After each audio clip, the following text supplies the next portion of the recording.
രാവിലെ തന്നെ നിങ്ങൾ വിചാരിക്കും മീൻകാരൻ ചെമ്മീനും കൊണ്ട് വന്നതെന്ന്. അല്ല കേട്ടോ, തലേ ദിവസം ഞാൻ കൂളിമാട് പോയപ്പോൾ നല്ല ചെമ്മീൻ കണ്ട് അതൊന്ന് വാങ്ങി ഫ്രിഡ്ജിലേക്ക് എടുത്ത് വെച്ചാണ്. വെറും ഫ്രിഡ്ജിലേക്ക് എടുത്ത് വെച്ചല്ല, കുറച്ച് വെള്ളത്തിലിട്ടിട്ട് ഫ്രീസറിലേക്കായിട്ട് എടുത്ത് വെച്ച് രാവിലെ ആയപ്പോൾ അത് ഫ്രീസറിൽ നിന്ന് പുറത്തേക്ക് എടുത്തപ്പോൾ ഇതുപോലെ ഫ്രഷ് ആയിട്ട് തന്നെ കിടക്കും കേട്ടോ. ഇതുപോലെ നിങ്ങൾക്ക് മീനൊക്കെ ഫ്രഷ് ആയിട്ട് നിങ്ങൾക്ക് ഒരുപാട് ദിവസം സ്റ്റോർ ചെയ്യാൻ വേണ്ടി പറ്റും.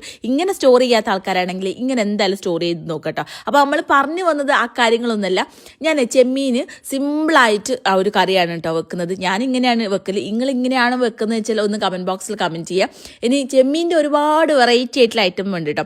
കുറച്ച് നന്നായിട്ട് കഴുകി വൃത്തിയാക്കണം ചെമ്മീൻ. പ്രത്യേകിച്ച് കല്ലുപ്പ് ഇട്ടിട്ട് കഴുകിയിട്ടുണ്ടെങ്കിൽ അടിപൊളിയാണ്. ചെമ്മീൻ മാത്രമല്ല എല്ലാ മീനുകളും ഞാൻ കല്ലുപ്പ് ഇട്ടിട്ടാണ് കഴുകാറുള്ളത്. ഈ വീഡിയോ ഷൂട്ട് ചെയ്യുമ്പോൾ എൻ്റെ ക്യാമറമാൻ ഇടയ്ക്കിടയ്ക്ക് പറയുന്നുണ്ട് നിൻ്റെ മുഖത്ത് ചിരി കുറവാണെന്ന്. അപ്പം ഞാൻ ഇടയ്ക്കിടയ്ക്ക് ക്യാമറയിൽ നോക്കി ചിരിക്കും. ആരും തെറ്റിദ്ധരിക്കരുത് കേട്ടോ. ചട്ടി ചൂടാക്കാൻ വെക്കുക. ചൂടായ ചട്ടിയിലേക്ക് കുറച്ച് വെളിച്ചെണ്ണ ചൂടാകുമ്പോൾ കുറച്ച് ഉലുവ പൊട്ടി കഴിഞ്ഞ ശേഷം അതിലേക്ക് ഒരു വലിയ സവാള ചെറുതായിട്ട് ചോപ്പ് ചെയ്തായിട്ട് ഇട്ട് കൊടുക്കുന്നത്. ഇനി ചെറുള്ളിൻ്റെ ആവശ്യമൊന്നുമില്ല, വലിയുള്ളി തന്നെ മതി. ഇനി ചെറുള്ളി നന്നാക്കിയിട്ട് നിങ്ങളെ ഇടങ്ങാറാവൊന്നും വേണ്ട. എന്നിട്ട് അതൊന്ന് വഴണ്ടി വരുന്ന സമയത്ത് ഇഞ്ചി, വെളുത്തുള്ളി, പച്ചമുളക് ഇത്രയും സാധനം ആവശ്യത്തിന് ഇട്ടിട്ട് അതും നമ്മൾ മിക്സിയിൽ ഒന്ന് ചതച്ചെടുത്തിട്ടുണ്ട്. അത് നല്ല പച്ചമണം മാറിയിട്ട് ഒന്ന് വഴൻ്റൊക്കെ വരുന്ന സമയത്ത് അതിലേക്ക് ഒരു വലിയ തക്കാളി നോക്കിയിട്ട് ചെറുതായിട്ട് ചോപ്പ് ചെയ്തിട്ട് അതും അതിലേക്ക് ഇട്ട് കൊടുക്കട്ടോ. പെട്ടെന്ന് ഉണ്ടാക്കാൻ വേണ്ടി പറ്റും. ചില ആൾക്കാരുണ്ടാവും ചെമ്മീന് കുറേ നേരം വേവിക്കുന്നത്, അതിൻ്റെ ഒന്നും ആവശ്യമില്ല കേട്ടോ.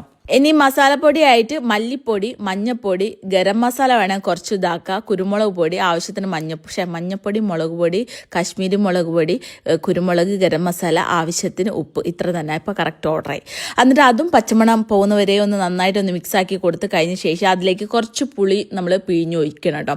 ചില ആൾക്കാർ ചെമ്മീനിൽ പുളി ഒഴിക്കും, ചില ആൾക്കാർ പുളി ഒഴിക്കില്ല. ഞാൻ എന്തായാലും പുളി ഒഴിക്കലുണ്ട് കേട്ടോ.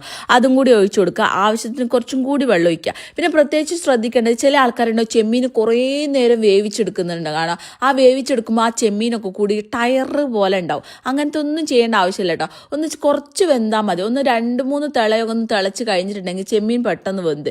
അല്ലെങ്കിൽ ഇങ്ങനെ ടയർ പോലെയുള്ള ചെമ്മീൻ ഒരു ടേസ്റ്റും ഉണ്ടാവില്ല കേട്ടോ. എന്നിട്ട് അടച്ച് വെച്ചിട്ട് നന്നായിട്ട് കുത്തി തിളയ്ക്കുന്നവരെ ഒരു 5 മിനിറ്റ് ഒന്ന് വേവിക്കുക.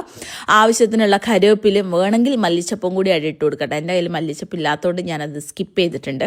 അയ്യോ, ഇപ്പോൾ വരുന്നൊരു സ്മെല്ലില്ല, അടിപൊളിയായിട്ട്. എന്തായാലും ട്രൈ ചെയ്ത ശേഷം ഫീഡ്ബാക്ക് അറിയിക്കുക. അതേപോലെ തന്നെ ഷെയർ ചെയ്യാനും സപ്പോർട്ട് ചെയ്യാനും മറക്കരുത്.